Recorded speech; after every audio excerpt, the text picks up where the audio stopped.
Olá, Sabadão, começando mais um final de semana com o nosso Sindasp Podcast, podcast sindical, e agora esse final de semana para lá de especial, né? Porque agora nós vamos contar um pouquinho da nossa história, do nosso sindicato, que fazem 34 anos, 34 esse ano, mas agora vai para 35, né, Ezequiel? Isso. Então a gente está começando mais um podcast do nosso sindicato. Então, antes de começar, já vou pedir para vocês que estão nos acompanhando, antes de mais nada, se inscreve no canal, curta, comenta, compartilhe. Eu sei que vocês vão querer compartilhar, porque vem muito conhecimento aí, com um convidado especial. Mas antes de apresentar, eu vou convidar o Ezequiel para cumprimentar o pessoal que está nos acompanhando, né, Ezequiel?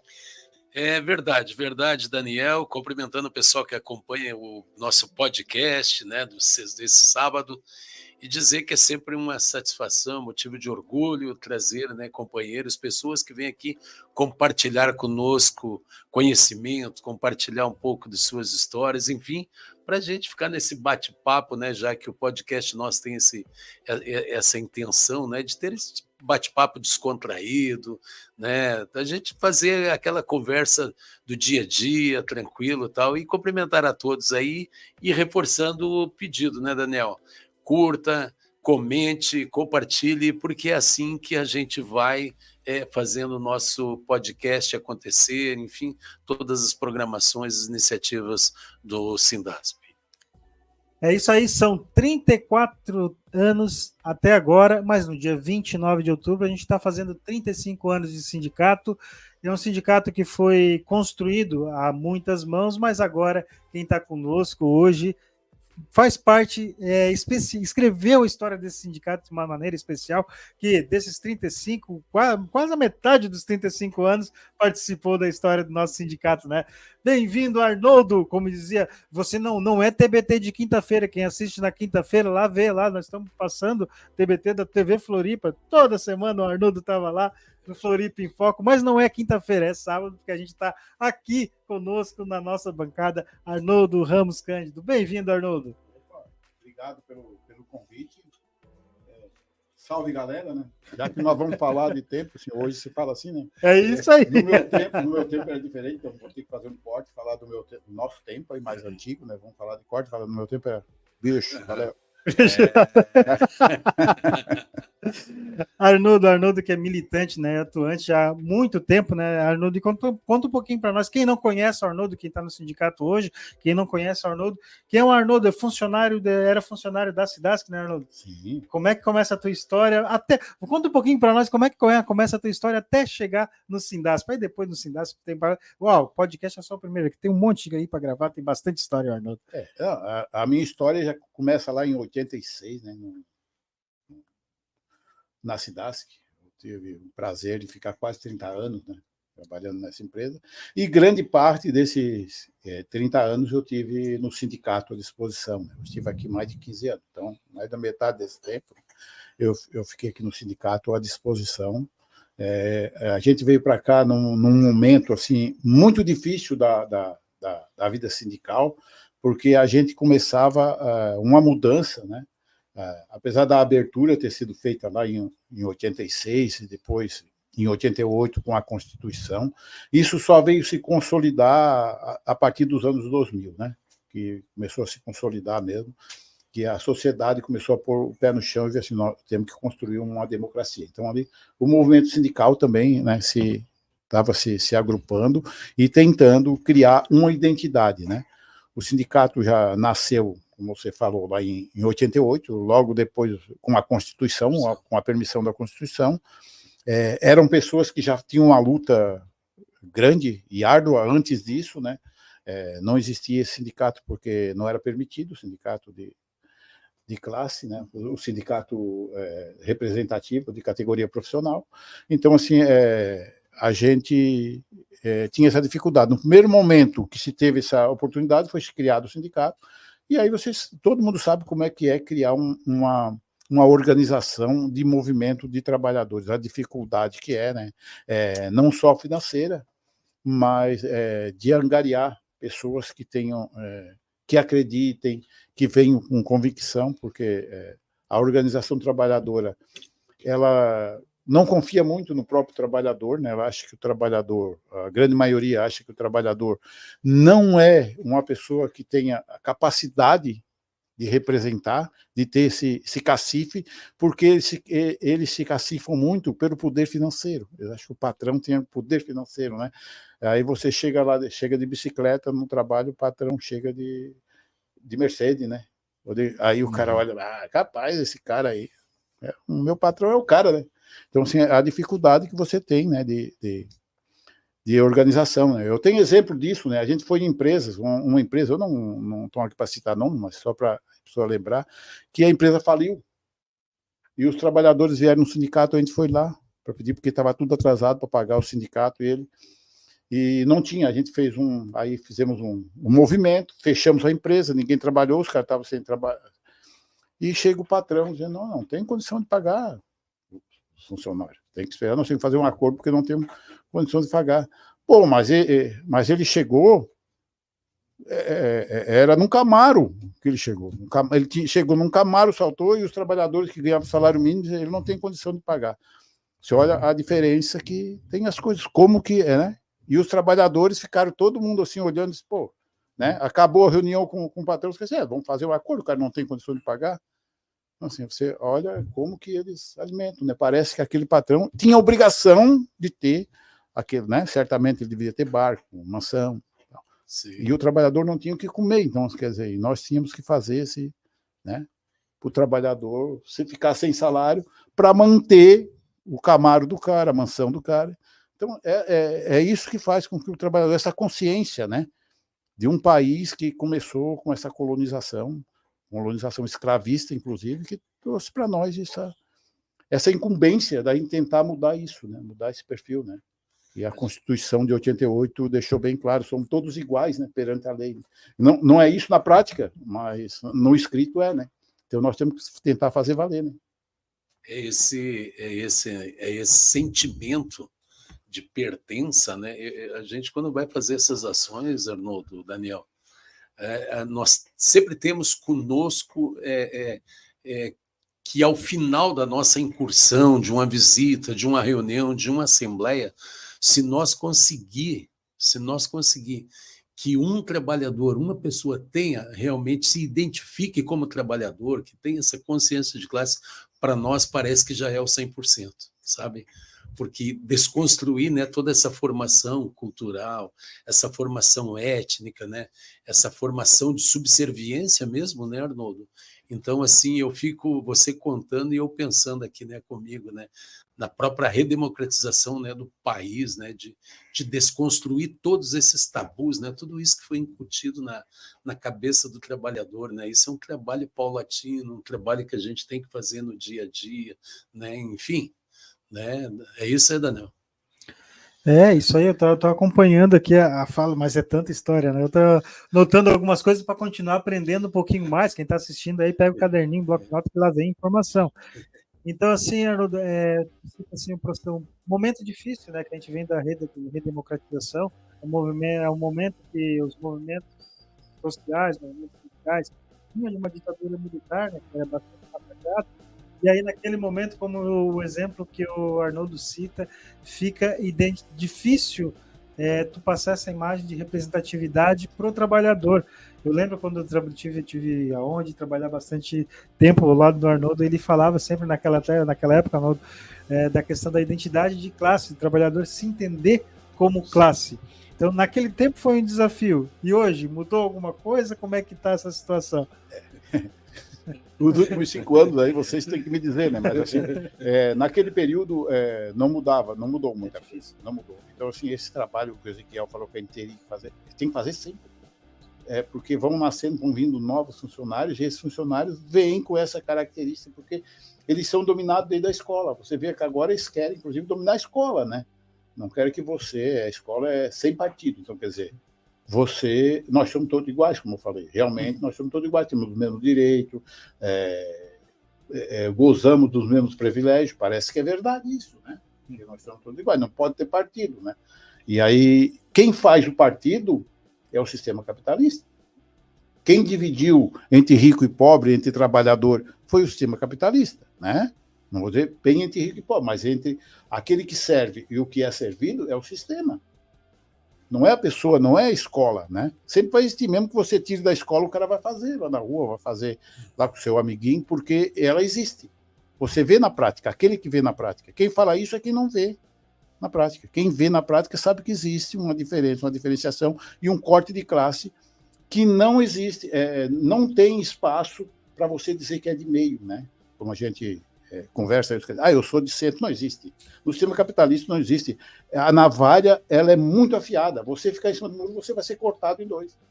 Então a navalha passa e corta, decide-se para onde você vai. Quando você diz assim, eu estou em cima do muro, me parece, você está ouvindo assim, quem paga mais me leva. Vocês aí, né? Porque, entendeu? Pagando, se assim, pagou, levou. Porque eu estou aqui, eu não represento esse nem aquele. Vocês quiserem pagar, me leva. E assim, né, Arnoldo, a gente já conversou isso outras vezes, né, sobre esse lance de ficar em cima do muro. É assim, até porque você, como trabalhador, você, como cidadão, enfim, quando você não define um lado, quando você não tem um lado, não decide, você não tem respeito, não tem reconhecimento. Eu pude perceber isso, sabe? Eu pude perceber isso. Então, quando você se posiciona, aí o respeito aumenta. A gente percebe isso. Isso é em qualquer lugar, em qualquer segmento, seja na sociedade, seja na família, seja na igreja, seja no trabalho, você tem um posicionamento. Você se posiciona. Então, isso é fundamental, sabe? Até para te dar mais tranquilidade, até para você ter mais tranquilidade, né? Porque pelo menos as pessoas sabem que você tem uma opinião formada, você tem um lado, sim, enfim, né? Até na política partidária, né? Você está vendo aí, tem partidos aí que são partidos históricos, tal, que estão se acabando. Exatamente por isso, eles estão perdendo essa identidade, que foram um partido grande, que tiveram uma identidade, que se identificavam com uma classe. Hoje eles dizem que não se identificam mais. Eu estou aqui, eu não quero briguinhas. Tu não quer briguinha, isso, cara? Tu não vive nessa sociedade. A sociedade é uma disputa. Isso. A sociedade capitalista é uma disputa de classe. Então, assim, por isso que a gente vê alguns partidos políticos que, mesmo sendo escrachados, eles sobrevivem. Por quê? Porque eles tomaram um lado. E aqueles que deixam de tomar um lado, eles são engolidos por outros que tomam, né? E às vezes mais radicais do que eles, muito mais radicais, né? A gente tem os exemplos aí, né? Do que é que está acontecendo, né? Os extremismos tomando conta. Por quê? Porque esses que deveriam apaziguar, mas tendo uma convicção de que lados estão, explicando para a sociedade, eles deixaram de fazer isso, perderam a credibilidade da sociedade, né? E aí eles pensam, porque uma parte da mídia que está aí tentando esconder isso, eles entraram na conversa da mídia. Porque fizeram aí, hoje o Brasil está dividido, sempre foi, a sociedade nesse sistema é dividida. Aí a mídia que está tentando enganar esse povo, entendeu? Tirar o trabalhador da rua para não lutar contra isso, entendeu? Porque o trabalhador é mais fácil de você iludir, né? Porque ele é iludido pelo patrão lá, né?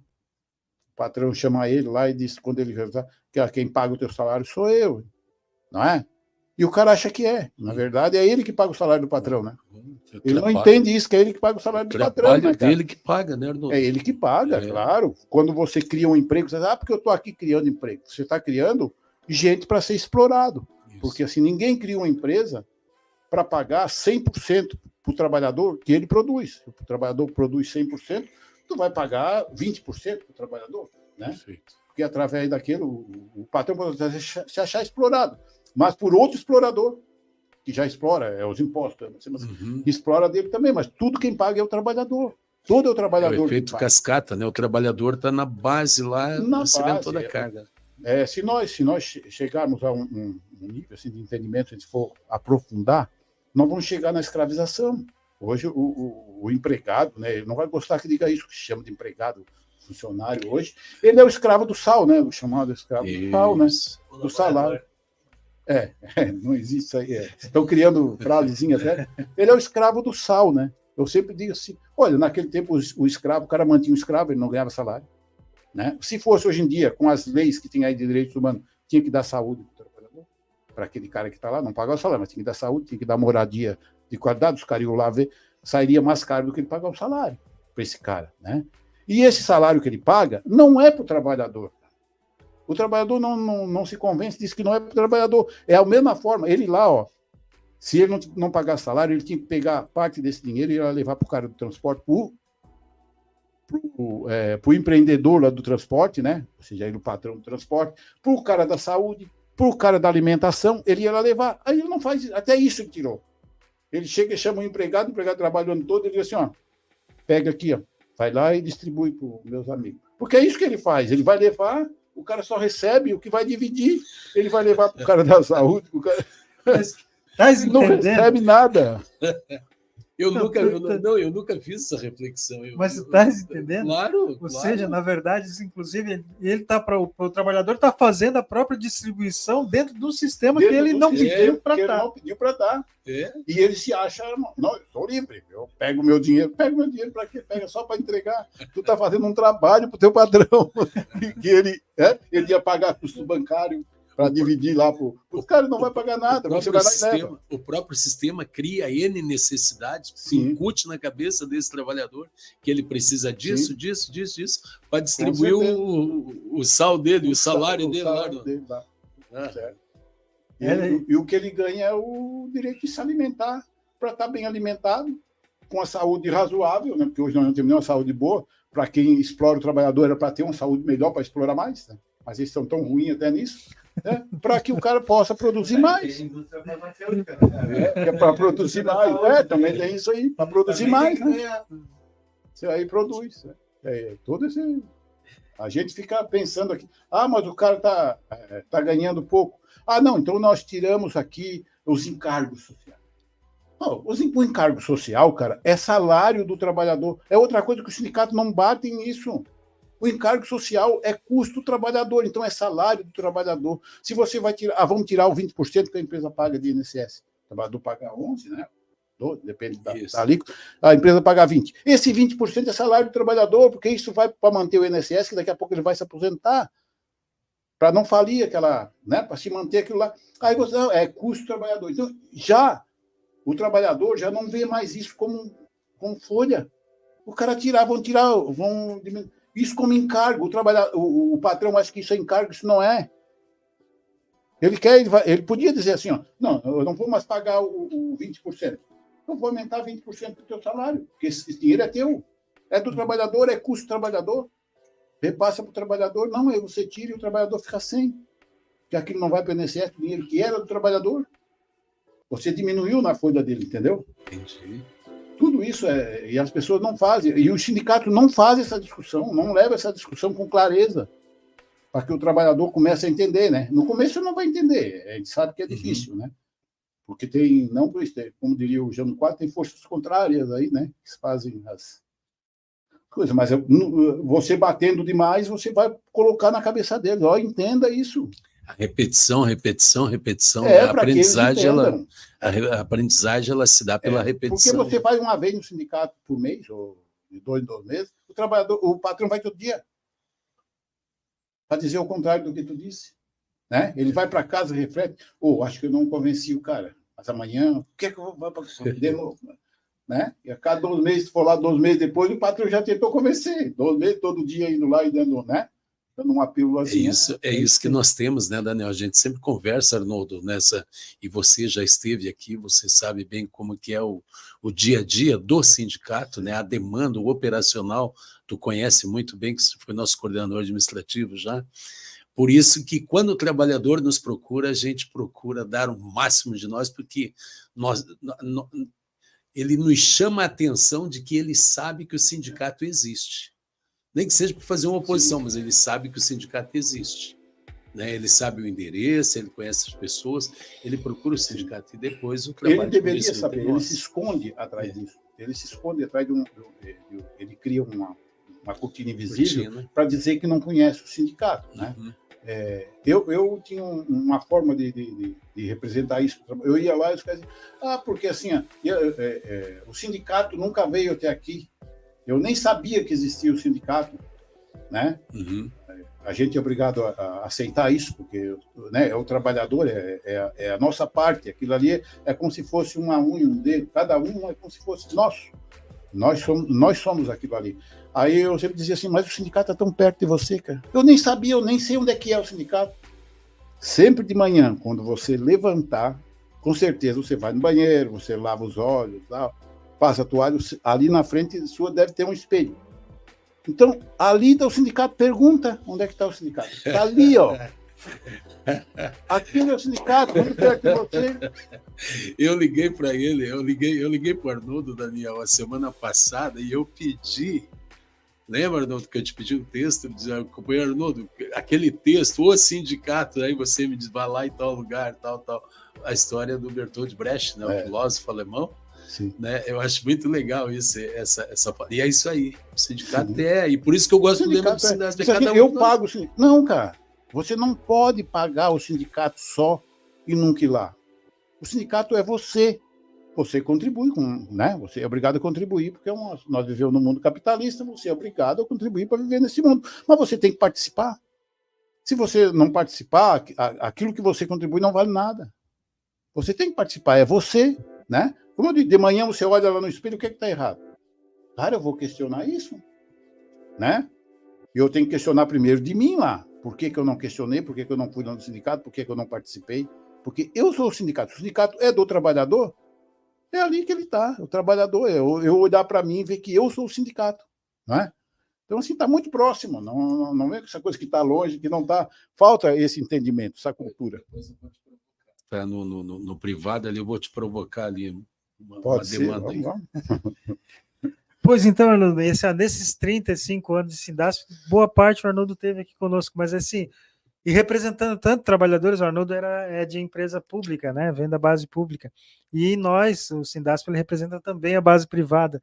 E os desafios para enfrentar essas duas bases, como é que era a época, como fazer, inclusive o nosso sindicato, que talvez os desafios sejam os mesmos ou outros diferentes, mas como que era representar a base pública, a base privada, e esse desafio de fazer o trabalhador se identificar como classe, além daquilo que tu já falou, que se olhar no espelho, né? Como é que era essa experiência? Há uma diferença. O trabalhador, até hoje, ele ainda se divide, né? Ele acha que tem um trabalhador classe A, um trabalhador classe B. Não existe, né? O trabalhador é o trabalhador, mas tem aquele que se acha, esse trabalhador... Você lembra de um caso aí daquele tal de Boris Casoy? Uma vez ele estava com o microfone ligado e ele esqueceu, e tinha uma homenagem de Natal, de final de ano, e eles botaram os garis para fazer essa homenagem para o povo, e ele aí passou a propaganda dos garis lá, dando, né, Feliz Ano Novo e tal. Quando passou a propaganda, o microfone ficou ligado e ele não percebeu, ele disse assim, merda, que mau gosto usar o trabalhador do mais baixo clero para fazer isso.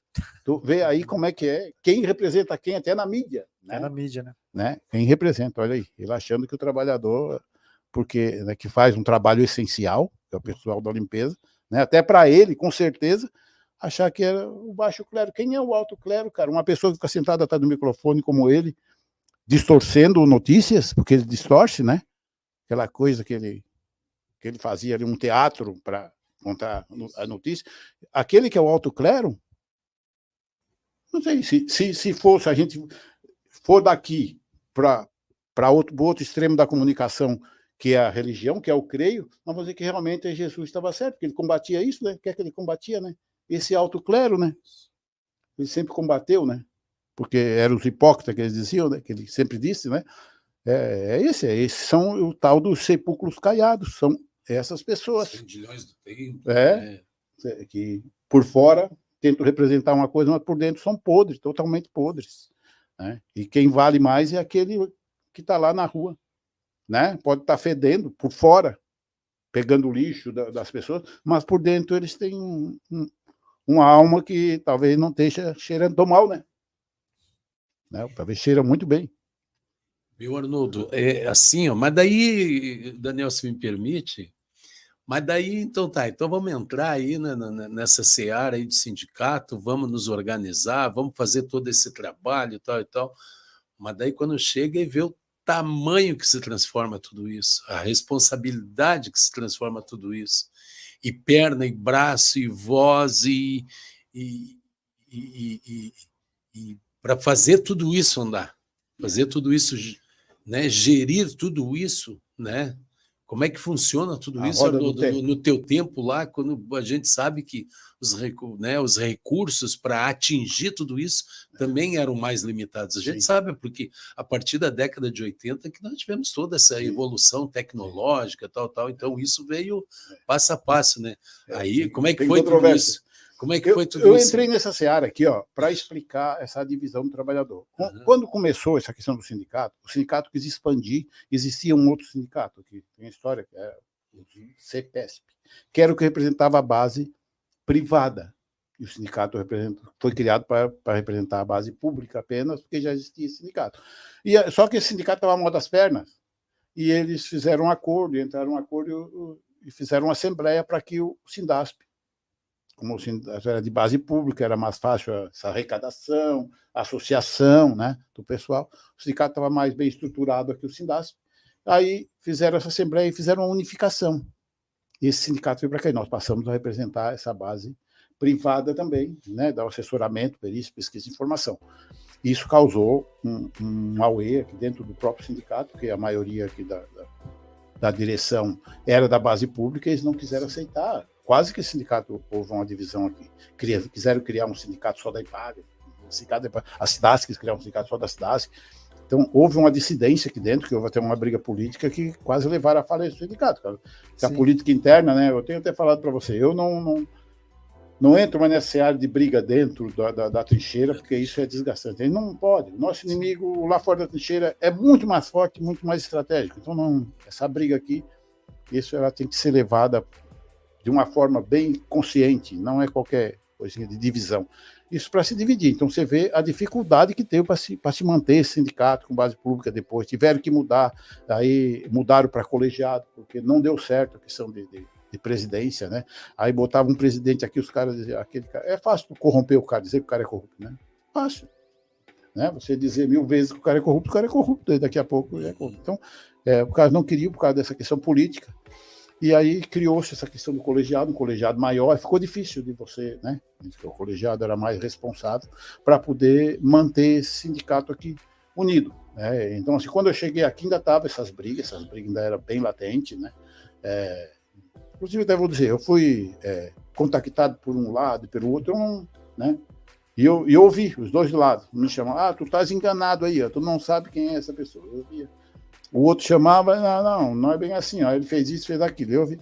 Então, quer dizer, eu cheguei a falar com vários dos dois lados, cara, né? O que precisa de nós é o sindicato, cara, não é o teu ego, não é a tua, né? Que prevalece nessa hora. Disputa de poder mesmo. Assim, eu estou aqui, até eu cheguei assim, eu vim para salvar uma questão até financeira, porque se deixaram o sindicato numa questão financeira com essas brigas, numa situação precária, né? Eu estou tentando salvar primeiro financeiramente, né? Tem outras pessoas fazendo a questão política, porque para a gente salvar, para a gente poder depois reagir, né? O cara está doente, está na UTI, vão tirar ele da UTI primeiro, para depois a gente começar a lutar. Mas eu fiz esse preâmbulo aí para a gente chegar lá. Há 10 anos passados, eu ainda estava aqui, a gente fez uma homenagemzinha aos 25 anos do Sindasp, não sei se vocês lembram, eu acho que vocês estavam, não sei se vocês estavam. E eu, naquele momento, eu falei uma coisa que eu em homenagem aos 25 anos do Sindasp, né? A gente, aqueles que tiveram coragem lá atrás, porque era o momento mais difícil, o momento era difícil lá atrás também para se criar isso. Mas eu disse ali que assim, a minha preocupação não é com os 25 anos passados, esse já passou. A minha preocupação é com os próximos 25. Eu sempre falava, já passaram 10, né? Mas eu fico imaginando a dificuldade que vocês estão tendo. Toda aquela dificuldade que a gente teve, eu já previa que ela ia ser maior hoje. Por um inimigo oculto, muito que está muito hoje em ênfase, que é o AI. Eu já falei lá 10 anos passados, e vai nos engolir a inteligência artificial. Né? Os IA vai nos engolir, e tem nos engolido, a gente sabe, né? Tem engolido posto de trabalho, tem engolido forma de você se comunicar, porque a comunicação hoje é direta, né? Com esses meios sociais, o cara vai no WhatsApp e posta ali uma mentira qualquer, que está hoje todo mundo usando aí, e milhões de pessoas ouvem e saem propagando aquilo tudo ali, né? Então, assim, olha o que está nos engolindo, imagina isso para nós, a dificuldade que nós temos, os cuidados, né? Que eu, lá atrás eu já imaginava, porque a gente já via que as coisas estavam começando a ir para esse lado, é muito difícil, e aí você começa a convencer o trabalhador fica contra a sua própria entidade. Eu disse assim, eu tenho pena, nem é pena, né, é um sentimento de pena, mas é um sentimento de você se penalizar pelo sacrifício dessas pessoas que vão ter aqui nos próximos 25 anos. Se é que existir, tomara que ainda vai ter existindo, né? Daqui falta mais 15, eu acho que vai existir, é muita coisa para toda essa modernidade que está vindo assim, nas questões das profissões, daquilo que nós, somente as profissões que nós representamos, a grande maioria, é tecnologia, é informação, assessoramento, informação, pesquisa. A tecnologia está tomando conta de tudo isso. Então, assim, daqui a pouco nós vamos representar o quê? O sindicato? Um computador? Uma maquininha? É isso que nós vamos representar. Que está lá fazendo tudo, né? Automaticamente, não vai ter mais nem o cara do sonoplasta, não vai estar mais ali. Aí nós vamos representar assessoramento, aí a gente olha para lá, que assessoramento, está lá, trabalhou sozinho lá, é o que nós estamos representando. Então, essa dificuldade, né, que a gente tem que passar para o futuro da organização trabalhadora, né? Porque o que é que vai ser desse trabalhador? Vão surgir outras profissões, mas vão surgir também automatizadas, não vai ter gente, né? E aí o trabalhador está fazendo esse intercâmbio de mudança para uma nova era, que o Estado tem que ser mais interferente, porque sim, as pessoas, se vai existir pessoas e não vão ter emprego, elas vão ter que se sustentar. Quem é que vai sustentar essas pessoas que não vão ter emprego? É a máquina? Tem que ser. Tem que ser a máquina. A máquina não precisa de alimento, né? Precisa comer alimento, né? Vai lá, come outro alimento, energia. Mas não vai ser preciso, não vai ser preciso. A saúde, ela tem outro tipo de saúde, tu tem outro. Ela tem que pagar a tua saúde, porque tu não vai ter salário. Então, os sindicatos estão preparados para isso, para fazer essa luta, né? A partir de já, porque daqui a pouco, quando tiver todo mundo desempregado e a máquina, não adianta mais você correr atrás. É como a questão do aposentado. O aposentado hoje, ele não tem quem o represente. O cara se aposentou, ele está jogado, né, às traças. Ele não tem mais quem o represente. Ele vai fazer greve? Um aposentado vai fazer greve. Para quê? Quando fizeram contra o Paulo Afonso mandou a polícia meter o pau aí. Porque para mim, você não serve de nada. Arnoldo, você sabe que eu lembro. Só me permite, mas assim, quem está acompanhando, eu vou resgatar, porque eu acho que a gente tem gravado esse discurso, foi histórico lá no Congresso de Canoinhas. Foi uma fala histórica que o Arnoldo já previa. Daqui quero ver os próximos 25 anos. A gente vai resgatar ainda. Temos gravado essa fala do Arnoldo e vamos publicar, porque lá já fazia esses desafios. O Arnoldo, que eu acompanhei boa parte do tempo aqui trabalhando com ele, lá naquele tempo ele já provocava o movimento sindical, né, Arnoldo? Então, e aí, nós estamos dialogando com os trabalhadores agora, com o carro de som, e isso é dialogar com o trabalhador. Como é que vai ser daqui para frente o movimento sindical? É um desafio, né? E você sabe, Arnoldo, você falou agora e falou em automação e representatividade, quer dizer, e o humano, o trabalhador mesmo, perdendo espaços, postos de trabalho sendo fechado. Eu escutei uma prosa tua, eu acho que já faz mais de 10 anos, você comentou comigo, e eu estava no mercado e tinha uma fila muito grande no mercado e eu lembrei de você. O que acontece? Eu não pus meus produtos no saco, na sacolinha. Eu deixei que a moça do caixa fizesse esse serviço e que a fila tivesse mais ou menos uns 30 metros. Você quer me ajudar nessa fala, nessa reflexão, Arnoldo? Eu sei que você tem fala para isso.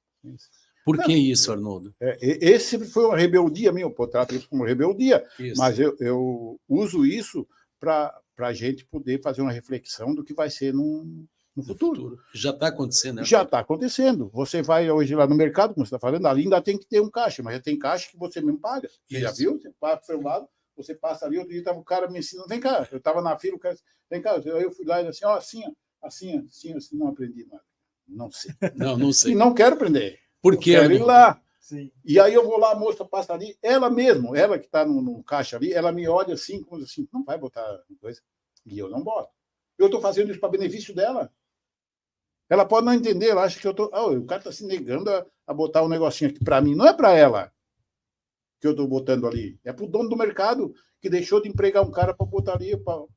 Num país com quantos milhões de desempregados, né, Arnaldo? Quanto é que custa uma criança, um menor aprendiz, alguém lá na frente de Isso boca de caixa? Isso é um exemplo de mercado. Você vai no banco, é a mesma coisa. Eu critico, você vai no banco, o banco faz você botar o dinheiro lá, você pagar as custas do banco e você trabalhar para o banco.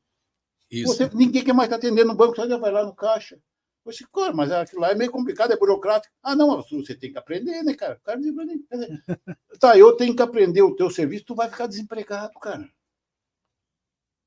Eu digo isso para eles riem, como se eu fosse, é um cara aí que... A história do mercado lá, e é isso é um comportamento, inclusive, sindical. Sim. Eu tenho esse comportamento sindicalista e falo isso, inclusive. Por quê? É a mentalidade do Walmart, né, do self-service, né, que a gente já comentou sobre isso. Quer dizer, daí gera, Daniel, gera o desemprego. Gera o desemprego. Por que eu vou colocar? Você chega no mercado que tem 20 caixas, aí tem 1 ou 2 meninos ali na frente, ali, atendendo quem? Atendendo quem, né? Não poderia ter 20 empregos ali? Sim. Aí por isso que eu digo, aí o sindicato também, nessa hora, ele também poderia Sim. estar em cima, né? Porque e negociar também. O lucro é grande, o lucro é grande. E aqui no Angelone, toda vez que eu vou ali, é uma briga, não quero botar o CPF na nota. Tem que ir no caixa tal, número do caixa Então, tal. São nesses pequenos comportamentos que nós, pelo menos, que estamos nessa trincheira e temos essa mentalidade, a gente já vai desenvolvendo esse tipo de comportamento, porque isso vai gerando comportamento. E vamos despertando, isso pode começar na família, pode começar no grupo que você atua, você já vai desenvolvendo esse tipo de mentalidade. E a coisa, começa assim, começa Sim. pequeno, vai, e chega uma hora que o cara que está lá no caixa diz, não vou vir mais nesse mercado, porque demora muito. Então, eu quero que dê fila de 30 metros mesmo, tem que demorar mesmo, você está certo, e eu faço assim. Não quero saber se tem 20 ou 30, não é problema meu, é problema do mercado, do caixa, do mercado da agilidade a essa fila. Eu incorporei essa ideia, Arnaldo. Tem outra coisa no mercado que talvez você não percebeu ainda, é a questão do cartão de crédito. Hoje em dia o cartão de crédito já incorporou as meninas ali, os meninos que ficam fazendo as contas. Se tu chegar com dinheiro, eu já vi uma pessoa, não foi eu chegar com dinheiro e pagou um rancho, mais ou menos R$800.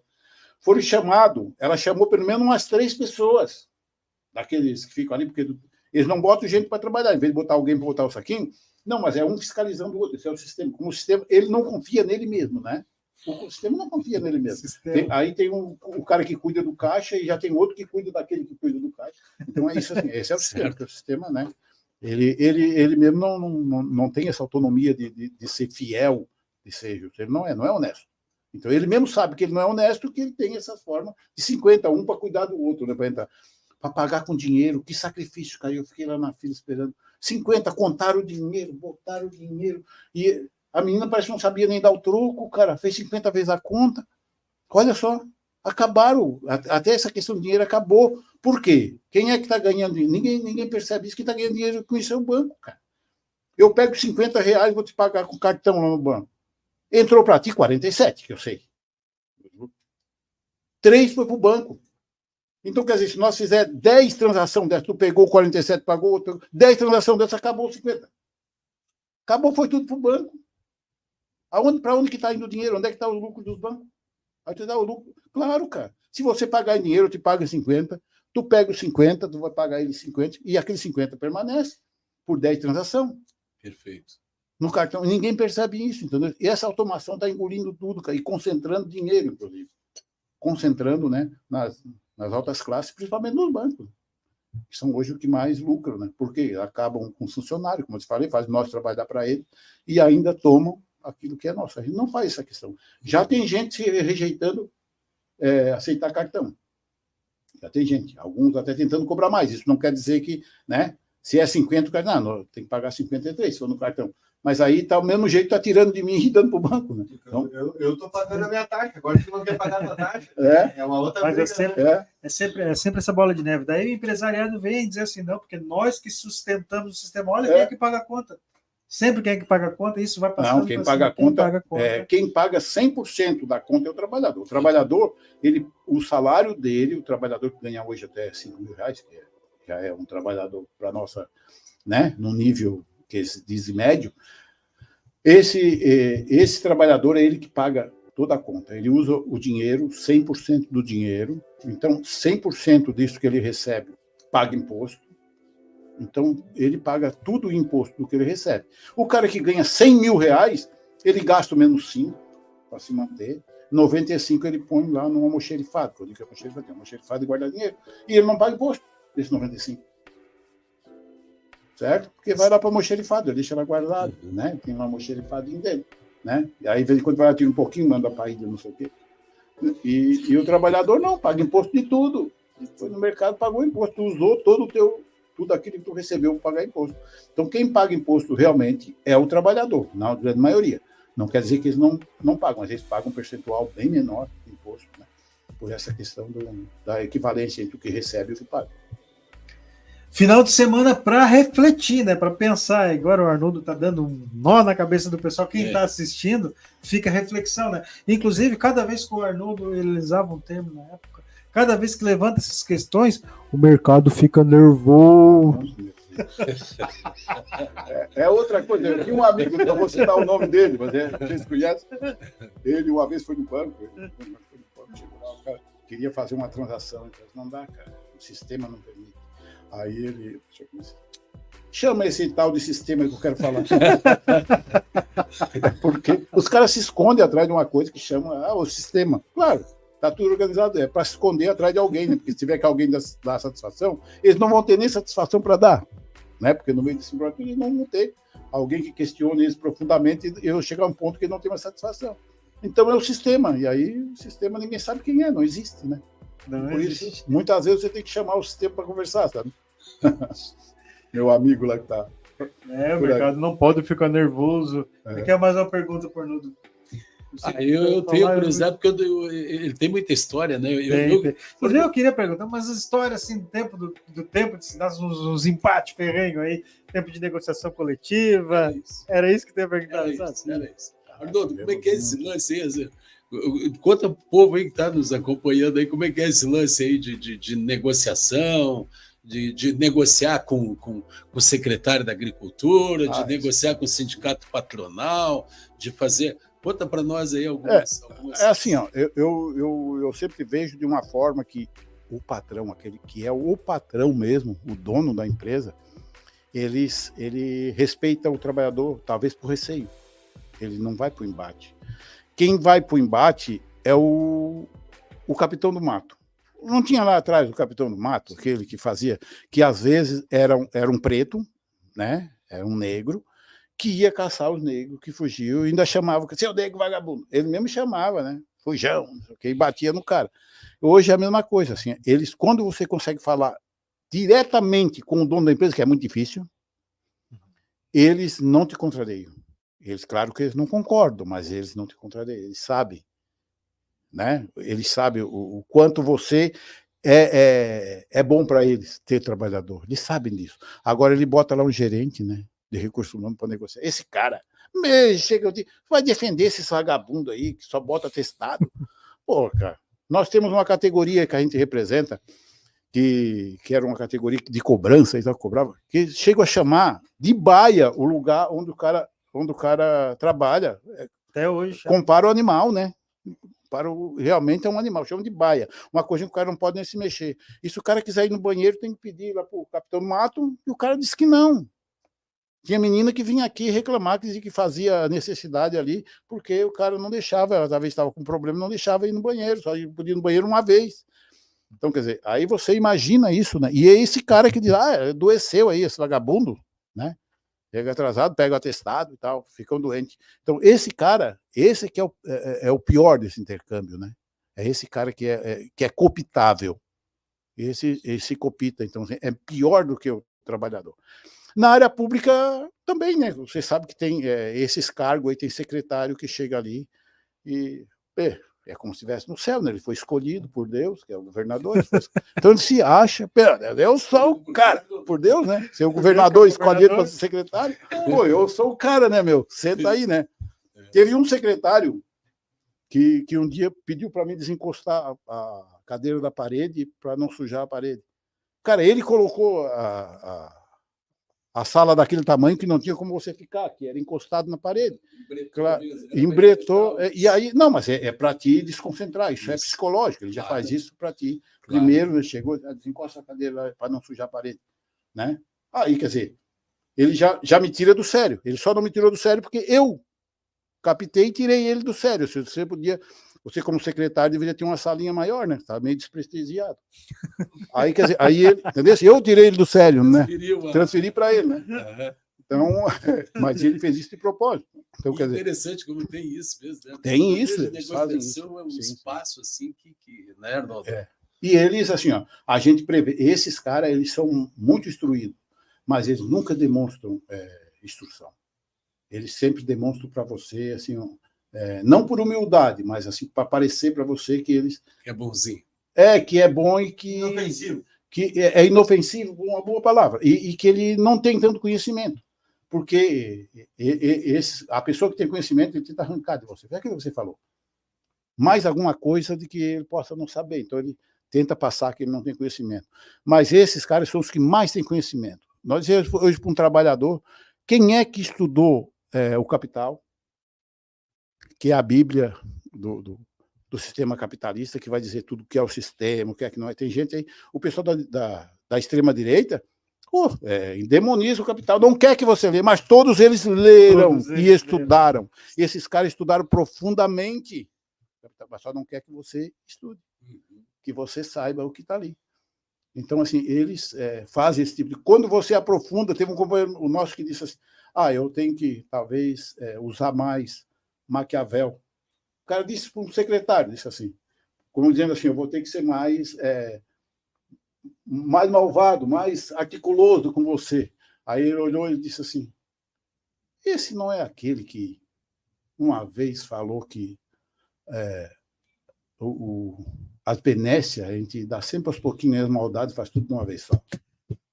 Olha só, a ameaça que ele fez pro cara. Entendeu? Não foi claro, nem velada, né? Não, ele disse assim, tu tá achando que eu estou fazendo alguma maldade? Te contenta com isso, eu posso fazer muito mais. Tudo de uma vez só ainda. Então, quer dizer, esses caras são muito articulados. Tem que ter e os trabalhadores, Arnoldo? Fala um pouquinho dos trabalhadores para nós, assim, quando se fazia toda essa movimentação, os trabalhadores, né? Como é que transcorria tudo isso, assim, qual a dificuldade, qual a facilidade, enfim, como é que era a ação desses trabalhadores quando nós fazíamos esse movimento todo? O que você sentia, assim, qual era? Assim, hoje, eu creio que hoje, passando esse tempo aí, os trabalhadores já são assim, mais fáceis até da gente conseguir ter eles do lado do sindicato. Mas há um tempo passado aí, até uns 20 anos passados, era muito difícil, porque essas pessoas que estavam nas empresas, né, na IPAG talvez um pouco menos, mas tinha também, ainda tinha, na SIDASC era uma grande maioria, vou dizer 80%, foram pessoas que tinham entrado antes de 88, sem ter concurso. E vou citar nome aqui, você daqui a pouco ele me processa, né? Citar nome. Que foram das empresas SIDASC, que foi criada pelo Jorge Bornaus, ele botou os colegianários dele, tudo dentro. E aí os caras eram de extrema-direita, eram ameaçados, porque eles não fizeram concurso público, né? Eles ganharam o empreguinho por encosto, né, ali, e aí devia obrigação esse cara. Então, assim, você tinha uma dificuldade muito grande. Quantos vinham aqui e diziam isso? Eu tinha um companheiro ali que era trabalhador de serviço geral na cidade, que vinha aqui, ele não vai, porque o cara já ameaçou, a gente não vai. Então, ele sabia que ele... Entendeu? Hoje não, com essa questão do concurso público, né? Pode ser não ser um concurso, mas é o exame de seleção, que tem também uma estabilidade, alguma coisa, já cria algum perfil meio diferente. Esse povo que está lá já tem, né? Perfeito. Aquele que realmente faz isso é porque quer fazer mesmo, não é mais por obrigação, né? Já tem esse espírito de fazer, mas a maioria já não tem essa obrigação. Então, a gente sabe das pessoas que estavam ali, era muito poucos aqueles que a gente conseguia captar. Então, a gente tinha um percentual muito pequeno nas empresas. É isso aí, eu tenho tanto questionamento, tanta pergunta, inclusive para apontar agora, porque Quantos não ficaram bravos comigo agora em dizer isso? Não te preocupe, mas isso aí nós estamos em casa. Ainda estão todo mundo. Mas então, Arnoldo, assim, mas eu tenho outra questão, assim, além do... O Arnoldo teve há 10 anos atrás falando dos 25, depois eu ia desafiar ele para falar dos desafios do movimento sindical nos próximos 25 anos, mas a gente já está encerrando o nosso tempo, né? Eu acho que, inclusive, a gente pode pedir para participar outras vezes. Eu tenho uns outros assuntos para a gente comentar com o Arnoldo, que muito contribuiu quando ele fala da dificuldade que o nosso sindicato passou aqui. Dizer que eu não estava naquele tempo, mas peguei um pouco da história, porque a gente já convive aqui há algum tempo. Quando montou essa estrutura colegiada, dos lados que o Arnoldo fala, assim, que inclusive financeiramente a gente estava bem precária a situação, e aí depois o Arnoldo assumiu a questão financeira, dizia como é que era, dizia que, na verdade, para equilibrar, a gente não tem que pensar nas despesas, a gente tem que aumentar a receita. E botou o pé na rua, foi inclusive bater empresa por empresa, né, Arnoldo, aí para cadastrar a empresa, falar para o trabalhador que, quem a gente representa somos nós, inclusive foi na rua, e onde reverteu, hoje estamos completando agora no final do ano, 35 anos de história, grande parte por esse trabalho que foi feito, porque senão no início dos anos 2000 nós tínhamos fechado a porta, né? Então tem tanta coisa para a gente falar, mas a gente vai encaminhando assim, porque o tempo já está estourado. Mas aqui, considerações, Arnoldo, fica esse desafio para a gente gravar mais. Eu tenho outros assuntos ainda para falar. Tem um podcast que o Arnoldo vai gravar que vai ser bombástico, mas aí a gente vai deixar para as próximas. Umas provocações mais profundas. Tem pessoas que vêm e marcam a história. Tem pessoas que, por onde passam, deixam suas marcas. E eu queria fazer essa deferência, Arnoldo. Eu tenho muito carinho por você sabe disso, eu nunca escondi isso. Você é uma pessoa que nos ajudou muito. Fundamos aquela sede de Lages lá, inclusive com o companheiro Orli, né? E você nos dava toda a assistência, tudo, a gente desenvolveu. Foi uma luta minha, uma promessa minha ao seu Orli. Passei trabalho para fazer. Foi até verdade. Convencer a direção. Foi verdade, né? Muitas reuniões lá na AFEL, lá no auditório, a gente conversava muito sobre isso, né? Então, assim, eu tenho carinho, uma das coisas que eu tenho comigo, Arnoldo, que eu procuro ter como cidadão mesmo, é gratidão, né? Então, a fala final, as considerações finais minhas seriam esse, né? O reconhecimento, né, de tudo aquilo que você nos ajudou e pode nos ajudar e está nos ajudando, ainda continua nos ajudando, prestando o seu nome, prestando até a sua influência para nos ajudar em algumas ações nossas, como agora Conselho Deliberativo, que nós vamos ter reunião dia 26 e 27. Você está nosso coordenador regional também, né, e dizer que a gente espera tua presença lá e te agradecer por tudo que você tem feito por nós, pelos aconselhamentos, enfim, por tudo aquilo, e continua aqui esse sentimento de gratidão e de amizade, tá bom, companheiro? Eu agradeço. E Arnoldo, tu fala a questão de emprestar o nome, nós temos reunião do Conselho Deliberativo na semana que vem, aí o cara pega e me diz: Arnoldo, tem alguém para nos indicar? O Ezequiel faz esse intermédio. Tem alguém para a gente fazer uma formação? O cara só traz o Eduardo Marinho. Aí tu vai dizer, para quem está acompanhando, está assistindo, não sabe quem é o Eduardo. 90% sabe, talvez não ligue o nome da pessoa, mas bota aí Eduardo Marinho para ver quem é que o Arnoldo está trazendo para fazer uma formação conosco na reunião do Conselho Deliberativo. Arnoldo, o Ezequiel já falou grande parte daquilo que eu queria falar, que é gratidão mesmo por todo esse legado que deixasse aqui no Sindasp, deixa ainda contribuindo, faz parte da história do nosso sindicato, muita gratidão, e fica o convite para os próximos, que tem muita história para a gente contar ainda, né, Ezequiel? Podemos até criar um quadro, né, Daniel, com o Arnoldo, contando as histórias do Arnoldo. Sabe? Isso aí. Alguma coisa assim. Vai ficar muito personalizado. Mas o Sindasp já sacaneou ele uma vez, porque uma vez nós tínhamos lá a TV Floripa, cuidado do Arnoldo, toda quinta aparecia mais do que o próprio. Cada quinta em um, né? Cada quinta em um. E só ia eu, todo mundo subia. Mas não vamos relembrar o TV Floripa, agora vamos fazer um quadro. Mas é isso, Arnoldo. Considerações para a gente, né? Então, assim, eu tenho que agradecer também de estar aqui, da gente poder estar repassando algumas coisas, né, que a gente adquiriu com o tempo, né, com a vivência da gente e com a vivência aqui. E para mim aqui foi uma universidade, o sindicato, né? Eu tive pessoas, somente eu tive um companheiro aqui, vou me excusar, que foi para mim um dos maiores professores que eu pudesse ter em uma universidade, de como a gente viver aqui dentro, essa questão de classe aqui dentro, né? Uma pessoa muito estratégica, né? Ele era muito estratégico, uma pessoa, inclusive ele era meio irônico assim, mas era estratégico, era uma pessoa excelente, eu gostava dele, né? Acho que vocês sabem quem é. E assim, foi para mim o meu né? Ele agora está meio escondido também, foi pro cantinho dele, eu acho que tem esse direito, né? Com um grande companheiro, um lutador aí que deixou a história dele também aqui. Eu acho que ele também deveria ser trazido aqui para nós conversar aqui, contar umas histórias. Tá escondido. Mas e o agradecimento é grande por essa entidade que eu sempre tive assim, respeito e admiração. O Sindasp. Conheci outro sindicato e cada vez eu conhecia outro sindicato, né? Não, tem alguns que a gente tem que ter mas alguns a gente conhecia, alguns sindicatos, vamos dizer assim, que aí a gente tinha orgulho cada vez mais de ser sindaspiano. A gente volta para casa valorizando aquilo que tem. É bom ser sindaspiano.